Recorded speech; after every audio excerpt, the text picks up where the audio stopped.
Welcome to the Whole Athlete Podcast, where we focus on discussing topics to help you become a fat burner, optimize health, and improve performance in life and sports. Transform the whole you from the inside out with the holistic method. Let's dive in. Here's your host, Debbie Potts. Hey, everybody. It's Debbie Potts, and I'm doing a new podcast on one of my favorite topics with a new friend, Jessyca Reynolds from, where do you live? North Carolina? Virginia. Southern Virginia, almost North Carolina. Somewhere over on the East Coast. I'm way across in Seattle.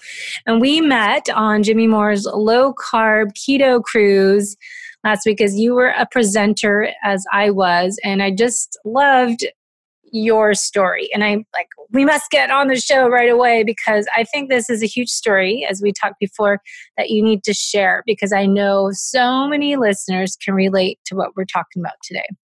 Body image, eating disorders, overeating, a relationship with food. And I think this has a lot to do with the athletes that we have on the listening to the show, because I think a lot of athletes go to exercise versus food versus alcohol versus drugs. So anyways, we're going to talk about all that because I find it, people that are doing racing, I'm always interested in, why are you racing? What's your purpose? Are you running from something or running to something? And I think that's a lot to do with food. So Jessyca, thanks for coming on and meeting with me today and sharing your story. So let's just get started with who is Jessyca? Big question. Who am I? Why are you on my show? What are you doing here? I don't know. I take any opportunity that I can to spread the word about my story because it's a story of hope. I struggled with mostly bulimia, but also anorexia and compulsive overeating from a very, very young age. The bulimia started at age 11. I'm now going to be 45 in 2 days. And I really thought I was too far gone to get any better. I literally believed this lie that I could never get better. But part of the problem was I identified sickness as part of who I was instead of it being an issue that I had. Like I would say, I'm bulimic instead of I have bulimia. And one of the things that I've been able to do is separate who I am as a person and what I'm worth totally separate from the disease that I have struggled with. And I think that was kind of a big breakthrough. So I really do like to share. I do help other people with their eating disorders on a regular basis.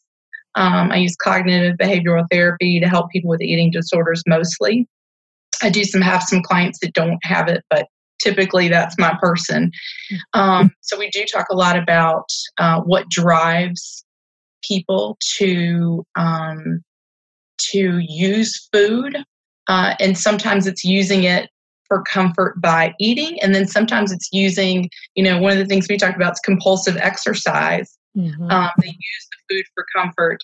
And then they use the compulsive exercise to kind of, I call it bulimic thinking, undo eating decisions made. And a lot of people don't see that as bulimia, but it really is. And I know that exists a lot in the athlete world. So I'm really glad to be here. And always, again, my mission in life is to give hope to people who are where I was. And they think that they cannot get better because they've been sick so long. So I think what you do now, you're a keto coach, work with Keto Evangelist coaching program. And I found this really interesting. I didn't really think of this the other week on the cruise on our conference, our floating conference. I was so weird that we're on a cruise because we really weren't totally on vacation, but we're on a movie. Yeah, my clients are like, I hope you enjoyed your vacation. I'm like, no. It was a conference on a boat. I'm going to eventually actually take a vacation, so this doesn't count. Yeah, I know. Take note, people. We weren't on vacation. Yeah. So what I find listening to everyone at the conference was, with diabetes and obesity and all these different health issues and overeating, food addiction, it is so related to carbohydrates and how they affect our health and how they impact our brain health and our addictive personalities, that I think it's like, no wonder why keto works for all this, because low carb, high fat, being keto adaptive, that you're burning fat and ketones, it's the carbs that we're addicted to. We don't go binge on the carnivore diet. We're not binging on a cow or a chicken. We're binging on carbohydrates. And I had this aha moment last week. I'm like, no wonder why it works so many people, because we don't binge on fats and proteins. We binge on sugars and candy and chips and crackers and breads. And it's just, I think that's so much of it. So tell kind of, I know there's so much to talk about, but what keto did for you with your eating disorders? Sure. Like I said, my eating disorder was long running, 31 years. And I consider myself in recovery from it, just like someone who has diabetes and they use diet to control their diabetes and they literally don't have the signs or symptoms of it. That's how I am with my eating disorder. But just like them, if I went back to eating the carbs and all the garbage, then I would be as bad as I ever was. And so I think it's important to know you can be in recovery. What was different about keto is that, I had done every diet. I've been really, really thin at 115 pounds. I'm 5'10". Wow. And then I've been really, really big, 309 pounds. And so there was this huge swing in weight back and forth with other diets. I had tried just low carb in the past, and that I still binged and I still purged. And the difference for me with a ketogenic lifestyle was the brain energy that I had. So for me, it was one piece of it was getting off of those things I was addicted to. I literally look at it as food sobriety.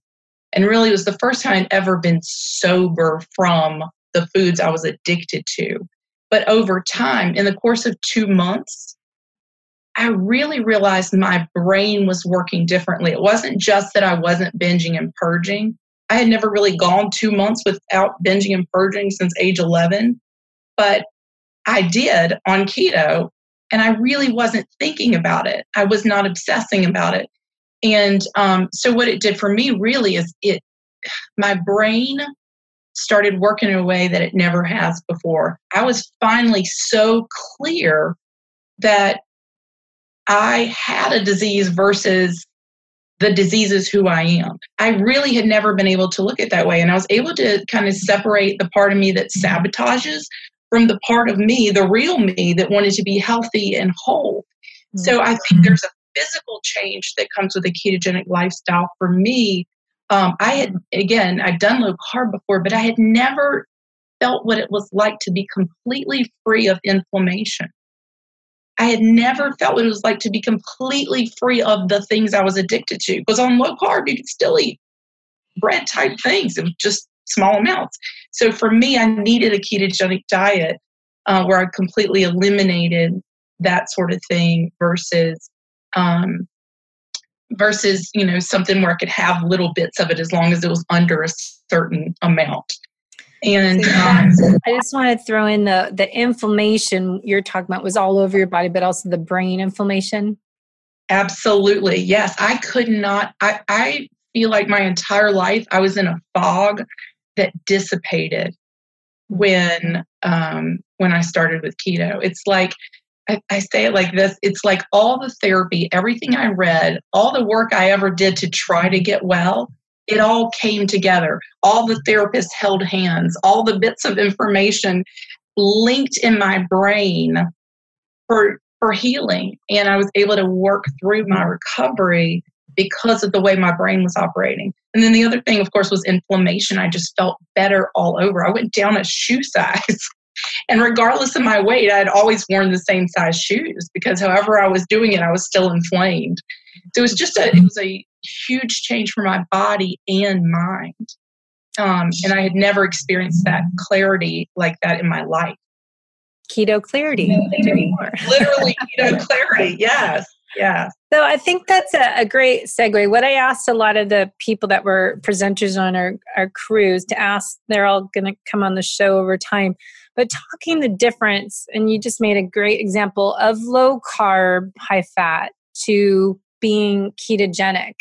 And I think the main thing you're saying is a big difference. Being low carb, you can still be burning fat and balance your blood sugar, but you're going very low carbohydrate, so you can get more higher amount of ketones to fuel your brain to break that addiction. Yeah, one of the themes on the cruise that was just ran through everything over and over again was bioindividuality. And I think for those of us who have an eating disorder or depression, which I've dealt with, we need, for our brain health, very low carb, high fat works much better.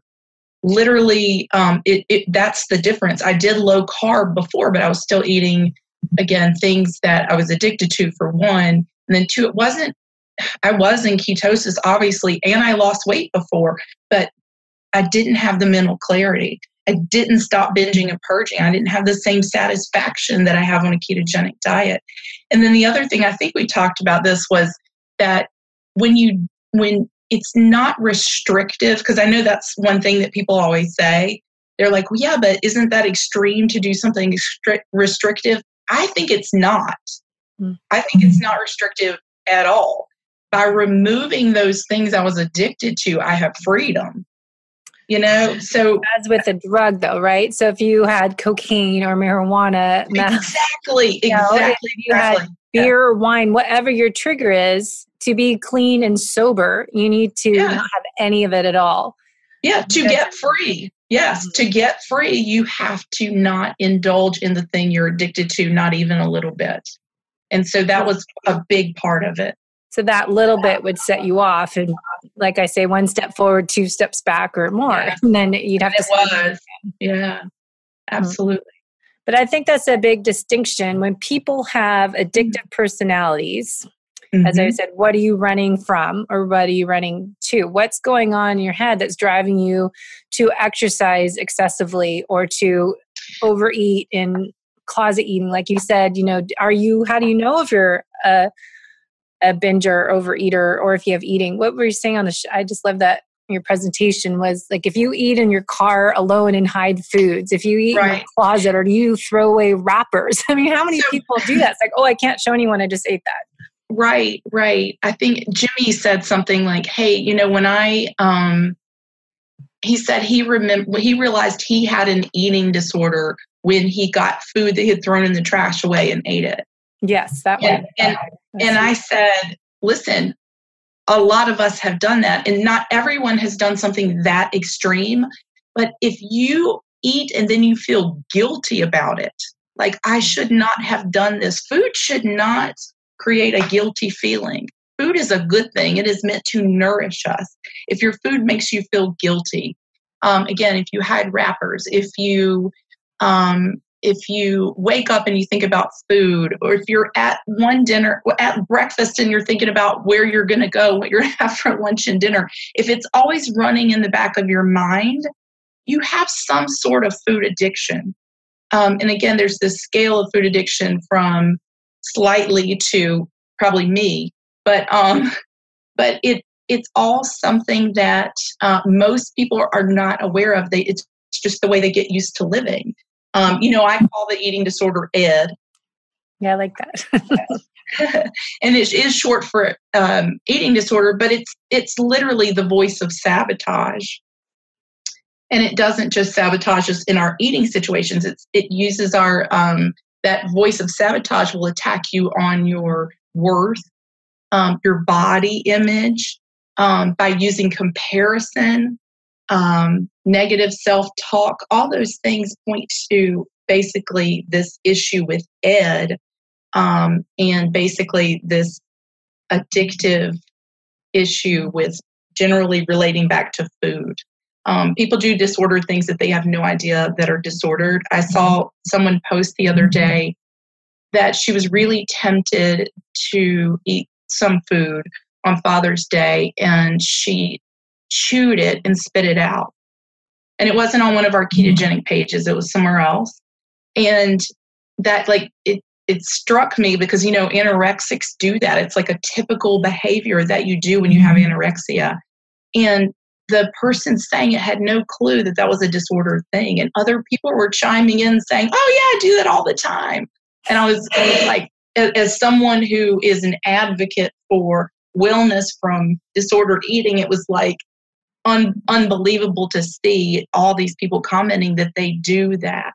That it's normal. So, yeah, that it's normal. Oh, yeah, I do that all the time. I do that with fries at my son's game. I mean, it was just crazy. So it's so widespread. And I think the biggest issue is most people don't know that it's disordered. And when someone will publicly say they do something like that, often behind closed doors, it is much more secretive.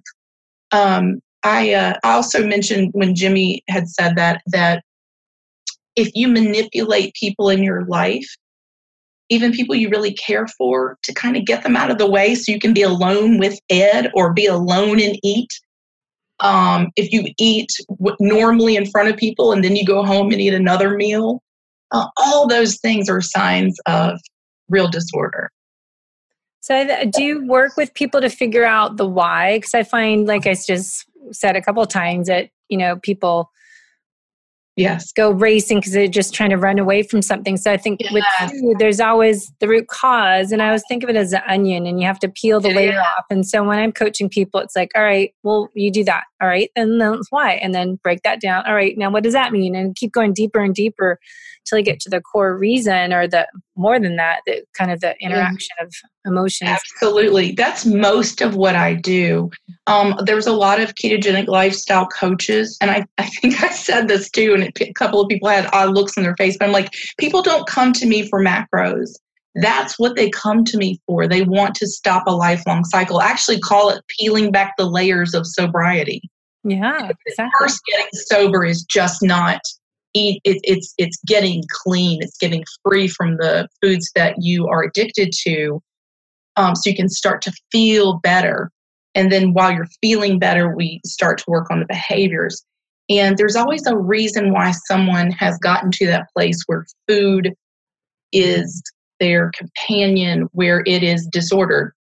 I talk about that the most common reasons are people using food when they are angry or anxious, when they're lonely, when they're tired. And they have begun to do that most of the time since they were a child. And what has happened over the years is every time they feel one of those emotions, then food pops back up. And it feels like if they feel fear, and as a child they used food to soothe that, every time they feel fear, they think they're hungry.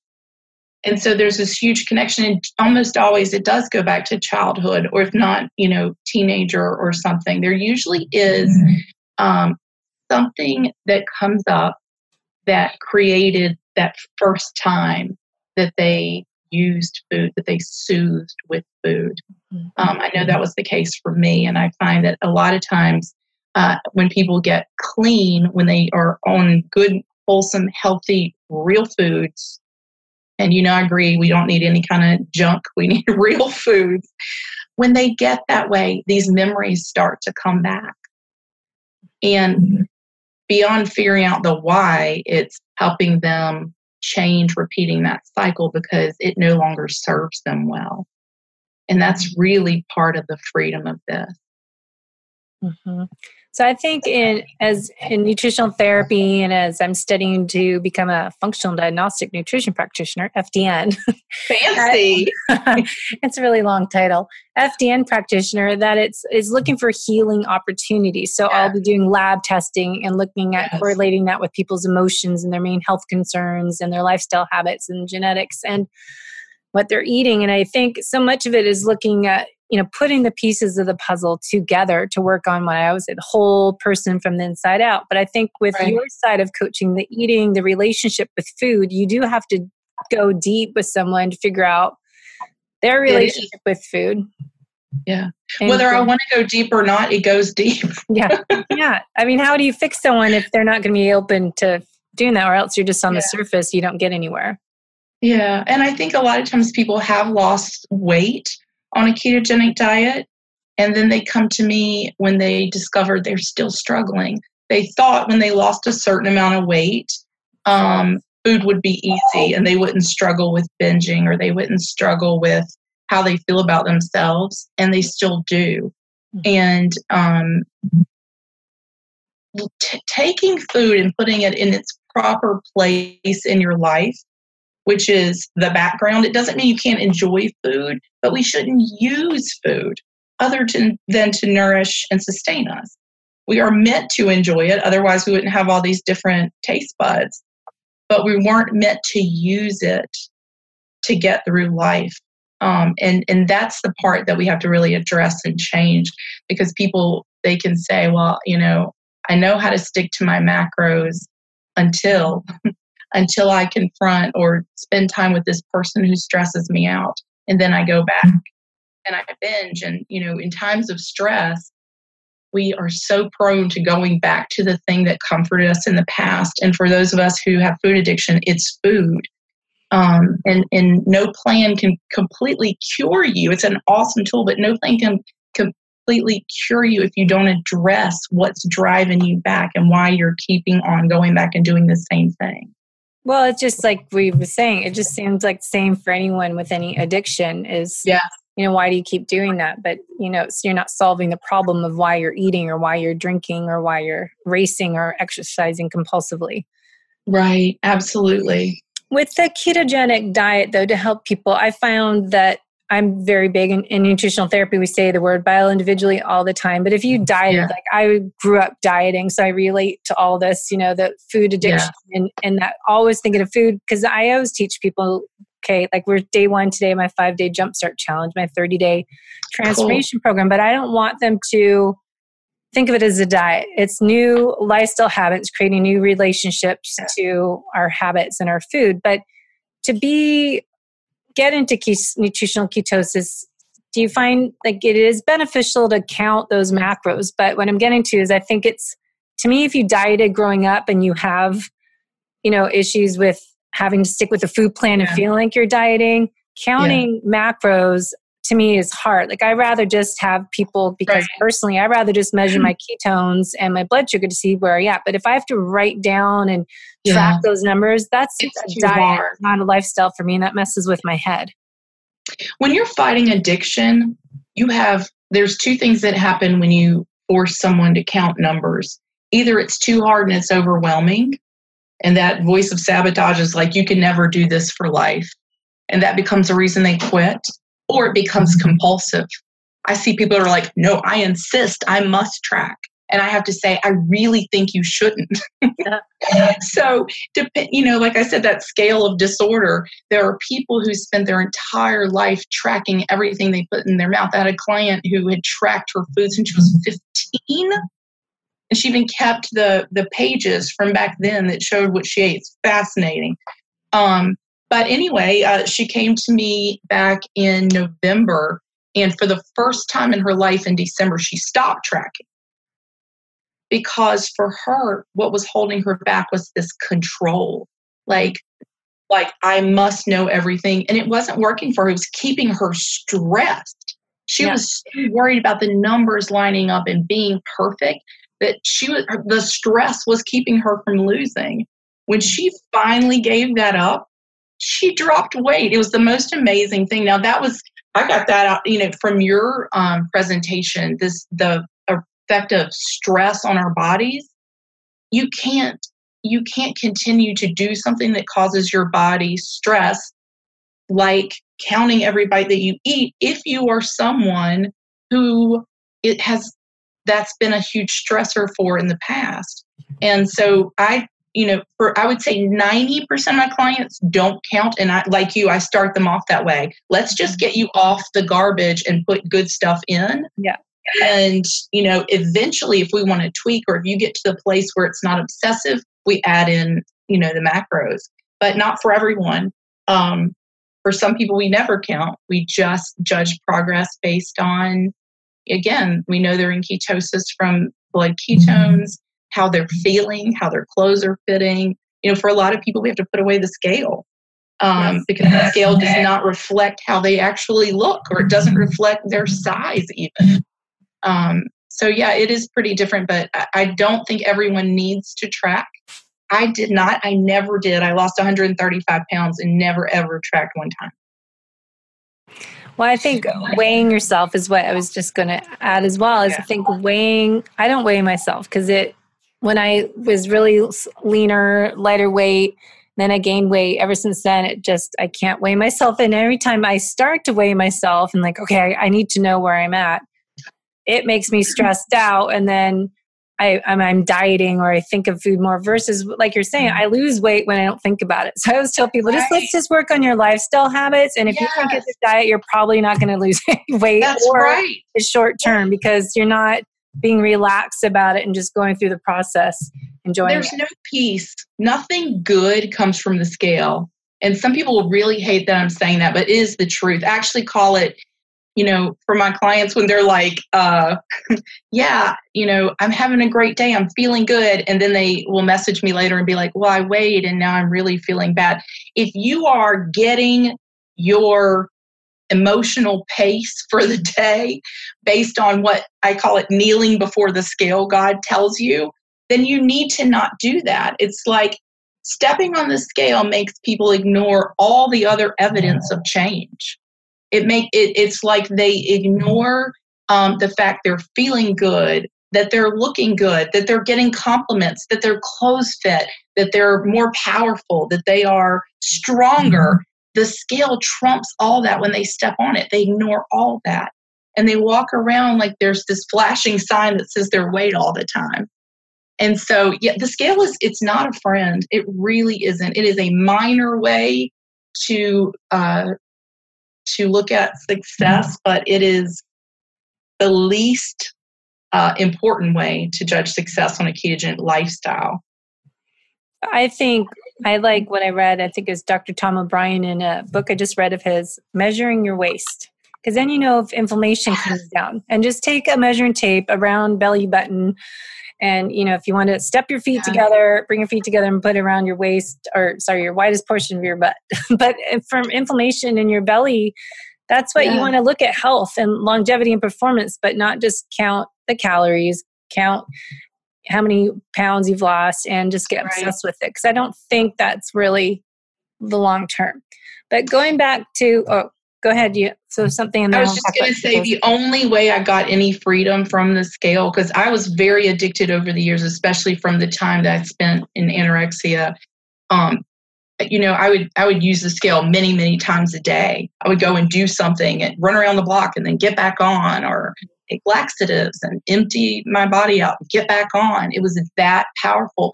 For me to break that, I had to completely get off of it for a certain period of time. Like literally I could not go near it. It was harder for me to give up the scale than it was for me to give up carbs. I kid you not. So some people are very tied to that and they will fight you tooth and nail to keep their scale. And when you question why, that gets into some deep stuff too. Why is your value? Why is whether you're healthy or not based on what this piece of machinery says? And that leads to some interesting stuff too. But I had to go without it. I had to give it up in order to not be addicted to it anymore. I think a lot of it too is also not the scale weight, but just thinking overall body image. And for athletes, I shared I shared a lot of information. If people read my book, Life is Not a Race, you probably know more about me than I know about myself. But I went back and I'm like, where is my stress coming from? It started in 2013 when I couldn't ride my bike at all, but I went back all the way to college, and it started with, confidence and self-esteem. I was, tall, so I'm always taller than everyone growing up, and just feeling better about myself. And then when I lost weight my senior year in high school, that's when I gained confidence because I finally got attention from the boys. And then, that started just being fixated, like, I got to keep a certain image. And then I get depressed if you gain weight, and then you get on that cycle. And then I see this so many times with people is why I'm sharing it. But I think then I got into triathlons when I was about 25, and I started to, get in shape and stronger and I started to lose weight when I went low carb when I was 30, but it took me this whole nother topic, being fit and unhealthy, because I was still over fat, right? Exercising. So that's a different show, but it was more this fixation that as I talked to you about body image and how we exercise or fixated in dieting, because that's where we get our self-esteem from. That's it. And something that when you believe that your body is the attention that you get from others, is the only thing that feels good. It's the only thing that really tells you that you have self-worth. That is such a trap, right? And especially as teenagers, college kids, that's what happens. And then what happens is something confirms that that's true. We believe that we're only worthy if we lose weight, and then we lose weight. People give us attention, and we're like, "Aha! I knew it. I knew this is the only thing that made me worthy, because no one cared to know me when I was heavier." So we look for situations in our lives to affirm that negative belief. And the reality is, I think for me, when I was very overweight, I withdrew. I wasn't as outgoing. It wasn't that my personality wasn't good enough, or that I wasn't interesting. It was I held myself back. And so when you lose weight and you feel more confident, it's because you have more confidence. It's not about the weight, whether people respond to you or not. It really is about it's how you see yourself and what you believe, and what your motivation is to be healthy outside of comparison or someone else's standards. And that's the real thing. If you are not comparing your body to someone else's, and you're not trying to meet someone else's standard or some standard you have set in your head, and you just say, then a lot of times people are like, well, what's the reason? Why do I even care that I get healthy? And the reason really comes from wanting to be the best version of you, and knowing, believing that you have a purpose to accomplish. And you can't do that unless you're in the body you're supposed to be in. Mm-hmm. So that's really how I feel about self-worth and self-esteem and how that plays in there. So I know we're running out of time, and I want to finish up with the topic about how people can get into nutritional ketosis to help fuel their brain. So not focusing on the fat loss, but let's focus on performance of your brain, because we're talking about all this psychological issues that relate to why we eat and overeat and eating disorders. But you're saying you helped improve that relationship with food by fueling your brain. So ketosis for you wasn't necessary to lose weight, but just to break your addiction to food. I think it did help me lose weight. At the same time, I started keto not knowing that it was going to change my life. It's been 3.5 years. I started because I was desperate and I wanted to lose weight. But within 2 months, I understood it was something completely different because of the brain.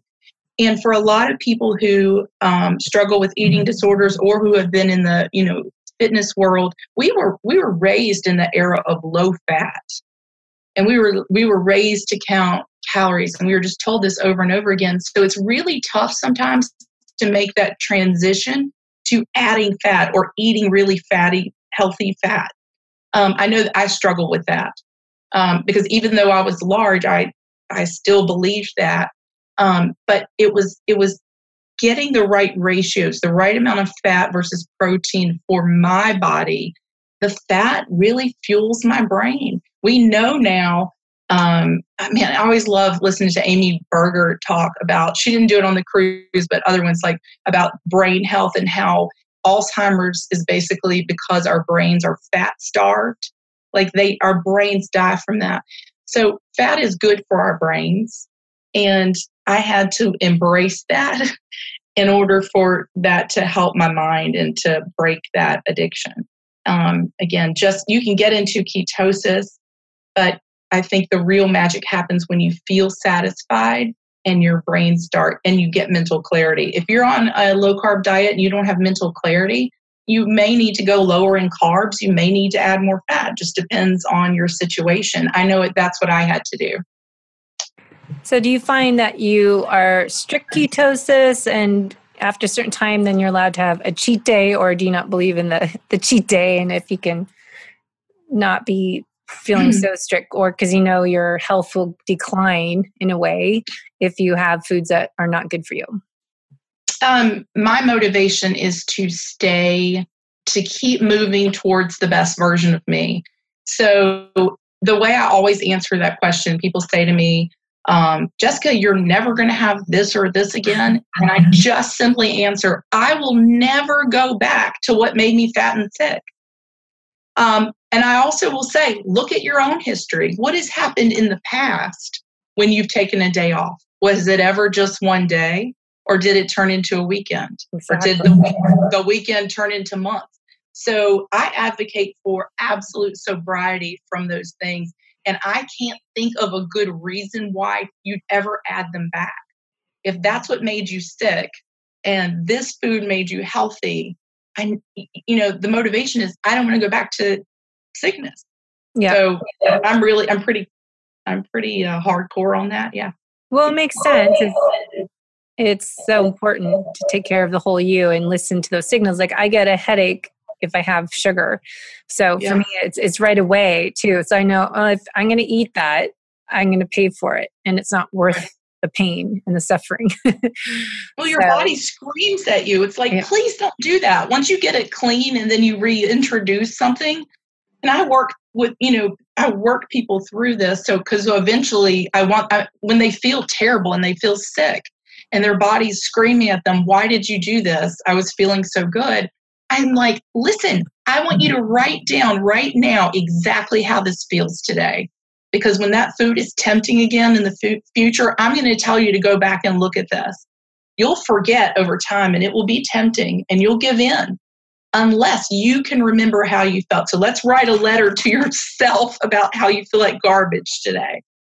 And sometimes that comes across like, you're almost glad I feel bad, aren't you? I'm like, a little bit, because you can use this when you are tempted in the future to say, I don't want to feel that way. It's not worth it. Yeah. It helps you win the fight. It's almost you have to hit rock bottom to realize how much you need to take control of your health and put that oxygen mask on first. Because you don't know those symptoms and those red flags unless you get to a certain point that, they slap you in the face and realize, oh my gosh, I don't feel good, or I can't do this anymore. And suddenly it's like, what happened? You wake up one day and your life's different. It's always important to ask, what would you do? What would you be doing if you weren't unhealthy? What are the things you used to do if you were healthier in the past? What are the things you've always wanted to do that you've stopped and that you have not allowed as even a possibility in your life because of your health? And people always have something, no matter what age you are. I have a client in her late 60s, and I asked her that question, and she said, I'd love to ride a horse. I've never done it. And I'm like, man. So every time she would come to me and say, oh, I'm struggling with whatever, I say, do you want the Cheetos or do you want to ride a horse? So it's really important to leverage that for motivation. It isn't like I want to lose weight. They need something they can visualize. On this hand, I have Cheetos. In this hand, I close my eyes and picture myself riding the horse. And they get to choose. And I will literally tell them to, throw away the thing you're not doing and grasp the thing that you are in your hands. So, it's if it's something you can visualize, you can use that to keep you motivated to keep going. Wow. Like what is it you can't do that you really want to do? Mm-hmm. Well, thank you so much for sharing your story and how you coach people. Where can people contact you if they resonate with what you're saying, going, that is exactly me? Where can they get help? As you mentioned, I do work for ketoevangelistcoaching.com. My profile is there. You can read a little bit more about my story. And I do offer coaching there. You can also see me on Instagram at Coach Jessyca and also on Facebook at Coach Jessyca. And my Facebook is Jessyca McDaniel Reynolds if anybody wants to look me up there. But I'm always glad to hear from people and answer questions. and try to inspire you in any way that I can. I'll leave with this and say, no matter how long you have been the way you are, you can still change and there is still hope. Amen. You go, girls. Start Thank you. telling that story. Hopefully you're speaking at more conferences this year and helping inspire other people. Awesome. I'll see you at KetoCon. Yes, I'll be there. Thanks for listening to the Whole Athlete Podcast. If you have any questions, feedback, or topic suggestions, let us know on Facebook or at wholeathletepodcast.com. You can help us continue and grow by leaving a review on iTunes. Thanks again, and see you next time.